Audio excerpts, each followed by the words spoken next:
इस वेले की वड्डी खबर चंडीगढ़ तो आ रही है, जिथे मुख मंत्री चरणजीत सिंह चन्नी ने कैबिनेट की मीटिंग तो बाद पंजाबियों लई एक वड्डा राहत भरिया फैसला किया है। मीटिंग उपरंत मुख मंत्री ने पत्रकारों को संबोधन करदे कहा कि सूबे के 2 किलोवाट तक के कनैक्शन वाले जो खपतकार ने उन्होंने सारे बकाए मुआफ कर दिते गए ने। इन्ना ही नहीं, उन्हों का यह बकाया भावें कि 50 साल का होवे भावें कि 2 महीनों का। उन्होंने कहा कि केवल मौजूदा बिल ही देना जरूरी होएगा, बकाए खाने में लिखी सारी रकम नूं मुआफ कर दिता गया है। और वेरवा देंदियां चरणजीत सिंह चन्नी होरां ने कहा कि सरकार ते इस नाल 1200 करोड़ रुपए का बोझ पएगा। इन्ना ही नहीं, मुख मंत्री ने ऐलान किया कि 57,000 तो 1 लाख कनैक्शन बिल ना भरन करके कट्टे होने की सूचना है और सारे कनैक्शन बिना किसी फीस तो जोड़े जाएंगे। उन्होंने कहा कि उंज दा कनैक्शन जोड़न की फीस 1500 रुपए, पर जिन्हां खपतकारां दे कनैक्शन कट्टे हुए ने उन्हां नूं इह फीस नहीं देनी पेगी। सुनो पत्रकारों को संबोधन करदियां मुख मंत्री चन्नी ने और की अहम ऐलान पंजाब के 80% लोगों के बिल मुआफ करन वेले कीते।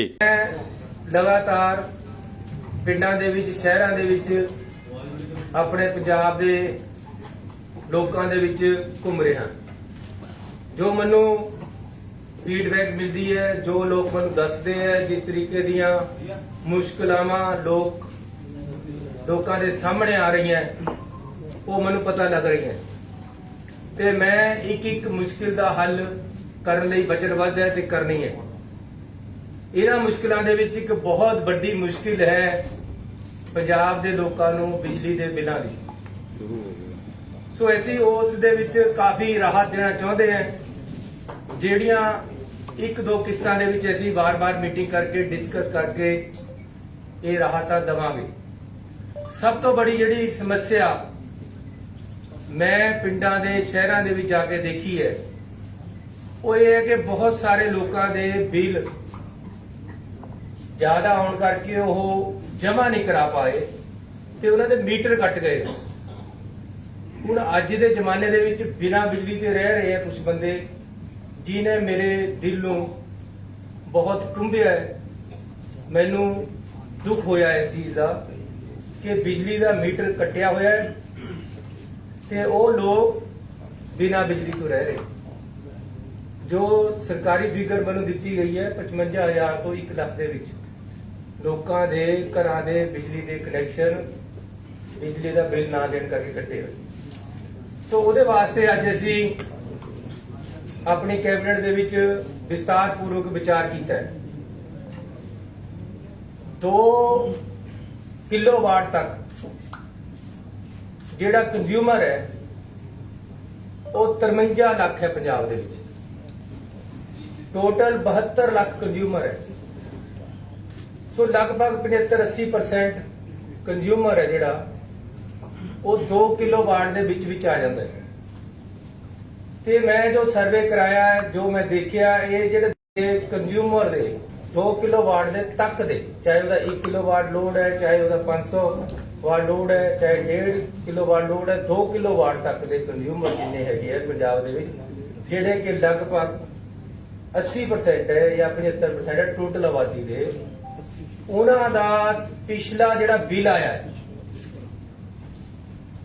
जिहड़ा पिछला बिल आया उन्हां दा, उहदे विच एक तो पिछले महीने का बिल लिखिया होया, एक बकाए लिखे हुए है भी तुसी इन्ने दे डिफाल्टर हो।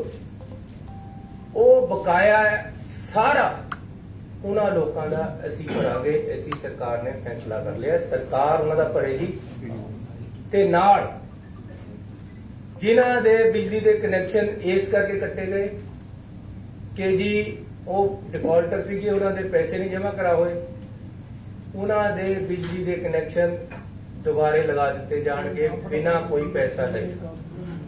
1500 रुपया फीस है दोबारे कनैक्शन लाउण दी, वो भी उन्हां दी असीं भरांगे, उन्हां नूं कोई भरन दी लोड़ नहीं।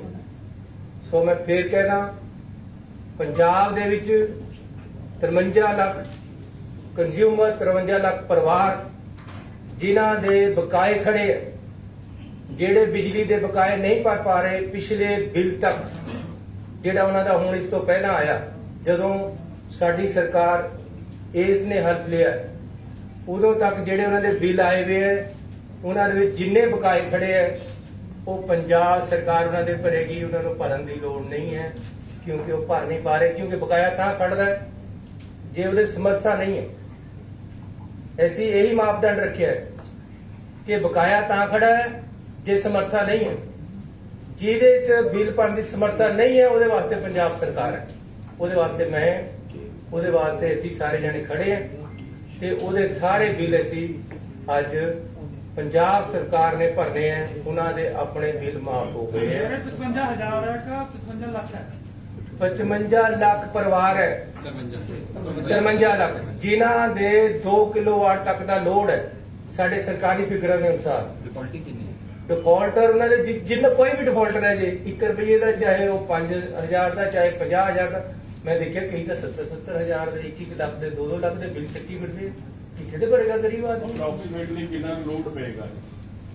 ਇਹ ਲੋਡ ਅਪਰੋਕਸੀਮੇਟਲੀ 1200 ਕਰੋੜ ਰੁਪਏ ਦੇ ਲਗਭਗ ਪੰਜਾਬ ਸਰਕਾਰ ਨੂੰ ਪੈਣਾ। ਅਜੇ ਇਸ ਤੋਂ ਜ਼ਿਆਦਾ ਹੋ ਸਕਦਾ ਹੈ, ਇਹ ਅਜੇ ਅਸੀਂ ਕੈਲਕੂਲੇਟ। 5 ਸਾਲ ਤੋਂ ਡਿਫਾਲਟਰ ਹੈ, 3 ਸਾਲ ਤੋਂ। ਮੈਂ ਕਹਿੰਦਾ ਜੀ ਚਾਹੇ ਉਹ ਸਾਰੀ ਉਮਰ ਦਾ ਡਿਫਾਲਟਰ ਹੈ, ਕਿਸੇ ਨੇ ਚਾਹੇ 50 ਸਾਲ ਦੇ ਪੈਸੇ ਜਮ੍ਹਾਂ ਕਰਾਏ, ਚਾਹੇ 10 ਸਾਲ ਦੇ ਨਹੀਂ ਕਰਾਏ, ਚਾਹੇ 14 ਸਾਲ ਦੇ ਨਹੀਂ ਕਰਾਏ, ਚਾਹੇ 1 ਸਾਲ ਦੇ ਨਹੀਂ ਕਰਾਏ, ਚਾਹੇ 1 ਮਹੀਨੇ ਦੇ ਨਹੀਂ ਕਰਾਏ। ਜਿਹੜਾ ਪਿਛਲਾ ਬਿੱਲ ਆਇਆ ਕਿਸੇ ਦਾ, ਉਹਦੇ ਜਿਹੜਾ ਬਕਾਇਆ ਲੱਗ ਕੇ ਆਇਆ ਵਾ ਉਹ ਸਾਰਾ ਮਾਫ। ਕਿੰਨੇ ਸਾਲ ਸਟਾਰਟਿੰਗ ਤੋਂ ਲੈ ਕੇ ਹੁਣ ਤੱਕ ਦਾ ਐਵਰੇਜ ਕਿੰਨੇ ਸਾਲ? ਸਾਰੇ ਮੈਂ ਤਾਂ ਫੇਰ ਕਹਿ ਰਿਹਾ, ਤੁਹਾਡੇ ਪਾਸ ਬਕਾਇਆ ਤੁਹਾਡਾ ਜੇ 14 ਸਾਲ ਦਾ ਵੀ ਆ ਰਿਹਾ, ਤੁਹਾਡੇ ਬਿੱਲ ਵਿੱਚ ਆ ਗਿਆ ਨਾ, ਉਹ ਅੱਜ ਤੁਹਾਡੇ ਬਿੱਲ 'ਚ ਖੜਾ ਹੈ। ਉਹ ਜਿਹੜਾ ਤੁਹਾਡਾ ਬਕਾਇਆ ਖੜਾ ਹੈ ਉਹ ਅਸੀਂ ਉਹਨੂੰ ਦੇ ਰਹੇ।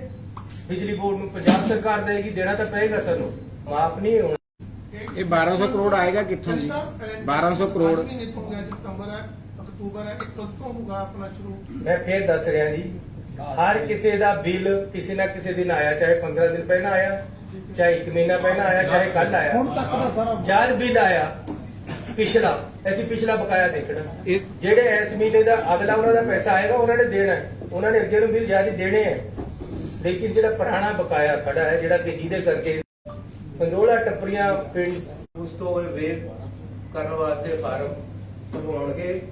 ਸਾਡੀ ਕਮੇਟੀ ਦੇਖ ਕੇ ਉਹਨੂੰ ਮਾਫ ਸੀਐਮ ਸਾਹਿਬ ਇਹਦਾ ਨੋਟੀਫਿਕੇਸ਼ਨ ਕਦ ਕਰ ਦਿੱਤਾ ਜਾਊਗਾ ਜਿਹੜਾ ਸਹੂਲਤ ਮਿਲਣੀ ਹੈਗੀ ਹੈ? ਜਦ ਮੈਂ ਕਹਿਤਾ ਲਾਸਟ ਡੇਟ ਹੋ ਗਿਆ ਅੱਜ ਬਿੱਲ ਆਇਆ ਹੋਇਆ ਹੈ, ਉਹਦੇ ਜਿੰਨਾ ਬਕਾਇਆ ਖੜਾ ਉਹ ਮਾਫ। ਸੀਐਮ ਸਾਹਿਬ ਕੋਈ ਇਹੋ ਜਿਹਾ ਮਕੈਨਿਕ ਬਕਾਏ ਦਾ ਮਤਲਬ ਫਿਰ ਸਮਝ ਲਓ ਕਿ ਰੈਗੂਲਰ ਬਿੱਲ ਨਹੀਂ, ਜੇ ਇਸ ਮਹੀਨੇ ਦਾ ਆਇਆ ਉਹ ਬਿੱਲ ਨਹੀਂ ਜੋ ਬਕਾਇਆ ਖੜਾ ਹੈ। ਸੀਐਮ ਸਾਹਿਬ ਇਹ ਇਹੋ ਜਿਹਾ ਕੋਈ ਮਕੈਨਿਜ਼ਮ ਬਣਾਇਆ ਕਿ ਹੁਣ ਤਾਂ ਤੁਸੀਂ ਬਿੱਲ ਮਾਫ ਕਰ ਦੋਗੇ, ਜੇ 2 ਮਹੀਨੇ ਬਾਅਦ ਫਿਰ ਉਹੀ 50,000 ਬਿੱਲ ਆ ਗਏ, ਇਹ ਜਾਣਨ ਦੀ ਕੋਸ਼ਿਸ਼ ਕੀਤੀ ਵੀ ਕਿਉਂ ਬਿੱਲ ਆ ਰਹੇ? ਇਹਦੇ ਬਾਰੇ ਅਗਲੀ ਜਿਹੜੀ ਤੁਸੀਂ ਗੱਲ ਪੁੱਛ ਰਹੇ ਹੋ, ਮੈਂ ਅਗਲੀ ਪ੍ਰੈਸ ਕਾਨਫਰੰਸ ਦੱਸਾਂਗਾ 2 ਜਾਂ 3 ਦਿਨਾਂ ਦੇ ਬਾਅਦ ਕਿ ਕਿਸ ਤਰ੍ਹਾਂ ਐਸੀ ਆਮ ਬੰਦੇ ਦਾ ਜਿਹੜਾ ਬਿੱਲ ਹੈ ਉਹਨੂੰ ਕੰਟਰੋਲ ਕਰ ਰਹੇ ਹੈ ਤਾਂ ਕਿ ਉਹ ਉਸ ਨੂੰ ਇਹ ਕਿੱਦਾਂ ਚੈੱਕ ਹੋ ਰਿਹਾ ਕਿ ਵੈਸੇ ਜੀ ਵੇ ਕਰ ਰਹੇ ਕਿ ਇਹ ਵੀ ਬੜਾ ਵੱਡਾ ਇਸ਼ੂ देखो एक सब तो बड़ा चेक ये है कि 2 किलोवाट इकोनॉमिकली पूरे लेते ਕਿਸੇ ਨੇ ਮੋਟਰ ਤੇ ਲਾਇਆ ਵੀ ਕੋਈ ਮਿਡਲ ਕਲਾਸ ਦੇ ਜਿਹੜੇ ਲੋਕ ਹੈ ਇਹੀ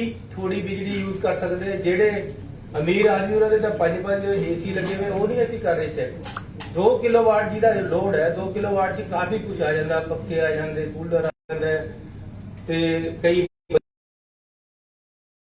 ਉਹ ਵੀ ਕਦ ਤੱਕ ਸ਼ੁਰੂ ਹੋਏਗਾ? ਕਿਉਂਕਿ ਬਿਜਲੀ ਦਾ ਬੜੀ ਛੇਤੀ ਅਸੀਂ ਰੇਤ ਮਾਫੀਆ ਦਾ ਬਿਲਕੁਲ ਖਾਤਮਾ ਕਰ ਦਾਂਗੇ, ਬੜੀ ਛੇਤੀ।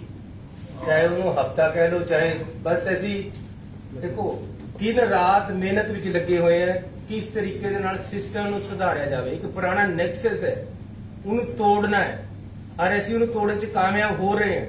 ਬੜੀ ਛੇਤੀ ਤੁਸੀਂ ਦੇਖੋਗੇ ਕਿ ਰੇਤ ਮਾਫੀਆ ਖਤਮ ਹੋ ਜਾਣਾ। ਮੈਂ ਨਵੀਂ ਪਾਲਿਸੀ ਲੈ ਕੇ ਆ ਰਿਹਾ, ਉਹਦੀ ਮੇਰੀ ਤਿਆਰੀ ਚੱਲ ਰਹੀ ਹੈ। ਇਹ ਸਾਰੇ ਮਸਲੇ ਹੱਲ ਹੋ ਜਾਣਗੇ, ਤੁਸੀਂ ਵਿਸ਼ਵਾਸ ਰੱਖੋ। ਸੀਐਮ ਸਾਹਿਬ ਮੈਂ ਵਾਪਸ ਤੁਹਾਨੂੰ ਉਸੇ ਇਸ਼ੂ ਤੇ ਲੈ ਕੇ ਆਉਣਾ ਜਿਹੜਾ ਬਿਜਲੀ ਵਿਭਾਗ ਦੀ ਗੱਲ ਹੈ। 1 ਮਿੰਟ, ਜਿਹੜਾ ਬਿਜਲੀ ਡਿਪਾਰਟਮੈਂਟ ਨੂੰ ਲੈ ਕੇ ਆ, ਇੱਕ ਬਿਜਲੀ ਮਹਿਕਮਾ ਐਸਾ ਹੈ ਜਿਹਦੇ ਚ ਬਿੱਲ ਜਿਹੜੇ ਵੱਧ ਆਉਂਦੇ ਆ ਉਹਨੂੰ ਲੈ ਕੇ ਸ਼ਿਕਾਇਤਾਂ ਆਉਂਦੀਆਂ, ਔਰ ਇਹ ਇੱਕ ਐਸਾ ਮਹਿਕਮਾ ਜਿੱਥੇ ਜਾ ਕੇ ਸਭ ਦੇ ਹੱਥ ਖੜੇ ਹੋ ਜਾਂਦੇ ਵੀ ਉੱਥੇ ਕੋਈ ਸੁਣਵਾਈ ਨਹੀਂ, ਵੱਧ ਆ ਗਿਆ ਤਾਂ ਆ ਗਿਆ। ਕੀ ਉਹ ਸਿਸਟਮ 'ਚ ਕਮੀ ਕਿੱਥੇ ਹੈ? ਉਹ ਸਿਸਟਮ ਅੱਗੇ ਤੋਂ ਠੀਕ ਹੋਵੇਗਾ? ਕਿਉਂਕਿ ਤੁਸੀਂ ਵੀ ਇਦਾਂ ਦੇ ਮਾਮਲੇ ਦੇਖੇ ਹੋਣੇ ਕਿ ਹੱਥ ਖੜੇ ਕਰ ਦਿੰਦੇ ਕਿ ਇਹਦਾ ਨਹੀਂ ਕੁਝ ਹੋ ਸਕਦਾ। ਕਹਿ ਲਓ ਇਹ ਬਾਅਦ ਸ਼ੁਰੂ ਹੋ ਜਾਊਗਾ ਕੰਮ ਪਹਿਲਾਂ। ਮੈਂ ਆਪਣੀ ਗੱਲ ਕਹਿ ਲਈ ਹੈ, ਅੱਜ ਮੈਂ ਬਿਜਲੀ ਦੇ ਬਿਨਾਂ ਤੱਕ ਸੀਮਤ ਹੈ, ਲੇਕਿਨ ਇਹ ਇੱਕ ਰਾਹਤ ਦਿੱਤੀ ਹੈ ਜਿਹੜੀ ਕਿ ਆਮ ਗਰੀਬ ਆਦਮੀ ਨੂੰ ਔਰ ਮਿਡਲ ਕਲਾਸ ਦੇ ਲੋਕਾਂ ਨੂੰ ਜ਼ਰੂਰੀ ਸੀ। ਉਹਨਾਂ ਦੇ ਬਿਜਲੀ ਦੇ ਬਿੱਲ ਘੱਟ ਹੋ ਰਹੇ। ਬਿਜਲੀ ਦੇ ਬਾਰੇ ਚ ਮੈਂ ਫਿਰ 2-3 ਦਿਨਾਂ ਦੇ ਬਾਅਦ ਤੁਹਾਡੇ ਨਾਲ ਫਿਰ ਮੁਖਾਤਬ ਹੋਊਂਗਾ ਕਿ ਕਿਸ ਤਰੀਕੇ ਦੇ ਨਾਲ ਚੰਨੀ ਸਾਹਿਬ ਮੇਰੀ ਇੱਕ ਮਿੰਟ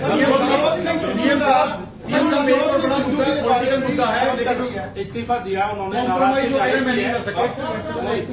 उन्होंने इस्तीफा दिया है और उन्होंने अपना एक वीडियो जारी किया है, उसमें कहीं ना कहीं आपके ऊपर निशाना साधा है कि आपने एडवोकेट जनरल, डीजीपी और जो मंत्री हैं दागी, वो आपने अपनी कैबिनेट में शामिल किए और आप ऐसे अफसरों को लगा रहे हैं जिनका इतिहास भी कहीं ना कहीं दागी है। इस बात को लेकर नाराजगी जाहिर करते हुए उन्होंने इस्तीफा दे दिया है। इस्तीफे की कॉपी सोनिया गांधी को भेजी है और बाकायदा ट्विटर पर अब लाइव होकर उन्होंने अपना वीडियो भी जारी किया। ਏਜੀ ਔਰ ਡੀਜੀ ਨੂੰ ਸਿੱਧੇ ਤੌਰ ਤੇ ਇਤਰਾਜ਼ ਉਹਨਾਂ ਨੂੰ ਦੇਖੋ ਜਿਹੜਾ ਪ੍ਰਧਾਨ ਹੁੰਦਾ ਹੈ वो हिंदी में बोल दो सर, लाइव हिंदी में बोलिए। जो प्रधान होता है पार्टी का वो हेड होता है, तो हेड ने परिवार में बैठकर अपनी मजबूती से बात रखकर अपनी बातों को आगे लेकर आना होता है। सो मैंने आज भी सिद्धू साहब से टेलीफोन पे बात की है कि पार्टी सुप्रीम होती है, सरकार पार्टी की आइडियोलॉजी को मानती है और उसके ऊपर चलती है।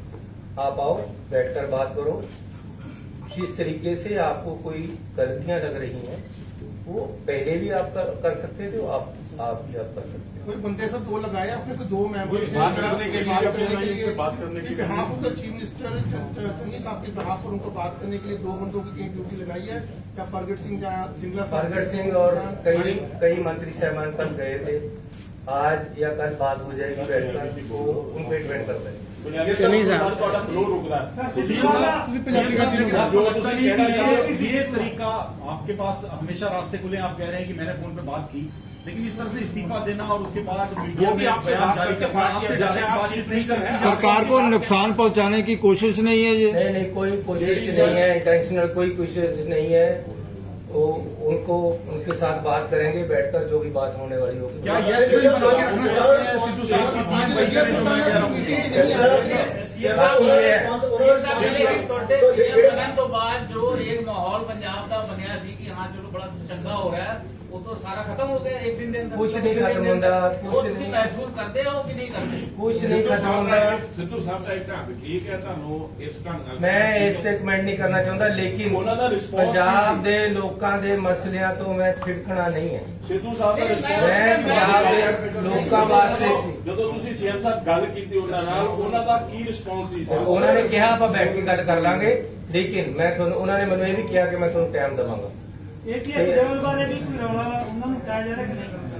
देखो गल ये है कि एक स्पेशल प्रोसीक्यूटर ऐसी बहुत तगड़ा वकील और ਉਹਦੇ ਨਾਲ ਕੋਈ 10 ਬੰਦਿਆਂ ਦੀ ਹੋਰ ਟੀਮ ਲੱਭ ਰਹੇ ਹੈ ਜਿਹੜੇ ਸਾਡੇ ਇੰਪੋਰਟੈਂਟ ਮੈਸੇਜ ਉਹ ਹੈਗੇ ਹੈ ਕੇਸ ਹੈ ਮਾਮਲੇ ਹੈ ਉਹਨਾਂ ਵਾਸਤੇ ਪੇਸ਼ ਹੋਣ ਵਾਸਤੇ ਚੰਨੀ ਜੀ ਉਹ ਇੱਕ ਸਪੈਸ਼ਲ ਟੀਮ ਇੱਕ ਸਪੈਸ਼ਲ ਪ੍ਰੋਸੀਕਿਊਟਰ ਲੱਗੇਗਾ ਉਹਦੇ ਅੰਡਰ ਚੱਲੇਗੀ। ਇਸ ਕਰਕੇ ਕਿਸੇ ਤਰ੍ਹਾਂ ਦੇ ਸ਼ੰਕੇ ਸੁਭਾ ਐਟਲੀਸਟ ਮੇਰੇ ਤੇ ਤੁਹਾਨੂੰ ਲੋਕਾਂ ਨੂੰ ਜਾਂ ਪੰਜਾਬ ਦੇ ਲੋਕਾਂ ਨੂੰ ਨਹੀਂ ਹੋਣੇ ਚਾਹੀਦੇ। ਪਾਰਦਰਸ਼ੀ ਸਾਰਾ ਕੁਝ ਕੰਮ ਹੋਏਗਾ। ਜੋ ਸਾਡੇ ਕੁਲੀਗਸ ਨੇ ਯਾਰ ਹੋਰ ਜਿੱਥੇ ਤੋਂ ਸਾਨੂੰ ਫੀਡਬੈਕ ਮਿਲੀ ਕਿਹੜੇ ਲੱਗਣੇ ਚਾਹੀਦੇ ਸੀ ਲਗਾਏ, ਲੇਕਿਨ ਪੰਜਾਬ ਦੇ ਲੋਕਾਂ ਦੇ ਅਨੁਸਾਰ ਹੀ ਫੈਸਲੇ ਹੋਣੇ। ਜੇ ਕਿਸੇ ਨੂੰ ਲੱਗੇਗਾ ਇਹ ਨਹੀਂ ਲਾ ਇਹਨੂੰ ਲਾ, ਮੈਨੂੰ ਕੋਈ ਇਤਰਾਜ਼ ਨਹੀਂ ਹੈ, ਮੇਰੀ ਕੋਈ ਈਗੋ ਨਹੀਂ ਹੈ ਕਿਸੇ ਵੀ ਗੱਲ ਦੇ ਵਿੱਚ। ਮੈਂ ਬਿਲਕੁਲ ਕਲੀਅਰ ਹੈ। ਜਿਸ ਗੱਲ ਦੇ ਨਾਲ ਲੋਕਾਂ ਦੇ ਵਿੱਚ ਕੋਈ ਚੰਦ ਚਰਚਾ ਗਲਤ ਜਾਂਦੀ ਹੈ, ਮੈਂ ਉਸ ਗੱਲ ਤੋਂ ਕਦੇ ਕੋਈ ਵਿਜਿੱਤ ਨਹੀਂ ਹੋਣ ਨੂੰ ਤਿਆਰ। ਹਾਂ, ਲੇਕਿਨ ਮੇਰੇ ਜੋ ਮਸਲੇ ਪੰਜਾਬ ਦੇ ਲੋਕਾਂ ਦੇ ਜਿਨ੍ਹਾਂ ਵਾਸਤੇ ਮੈਂ ਲੜਾਈ ਕਰਦਾ ਆ ਰਿਹਾ, ਮੈਂ ਉਹ ਲੜਾਈ ਤੋਂ ਪਿੱਛੇ ਨਹੀਂ ਹਟਾਂਗਾ। 1 ਇੰਚ ਵੀ ਗੁਰੂ ਦੇ ਘਰ ਦੇ ਪਿੱਛੇ ਨਹੀਂ ਹਟਾਂਗਾ। ਕਿਸੇ ਤਰ੍ਹਾਂ ਦੀ ਗਰਦਾਰੀ ਜਾਂ ਕਿਸੇ ਤਰ੍ਹਾਂ ਦੀ ਬੇਈਮਾਨੀ ਜਾਂ ਕਿਸੇ ਤਰ੍ਹਾਂ ਦੀ ਕਰਪਸ਼ਨ ਜਿੰਨੇ ਦਿਨ ਮੈਂ ਮੁੱਖ ਮੰਤਰੀਆਂ ਨਹੀਂ ਹੋਏਗੀ। ਬਿਊਰੋ ਰਿਪੋਰਟ ਹਕੀਕਤ ਟੀਵੀ ਪੰਜਾਬੀ।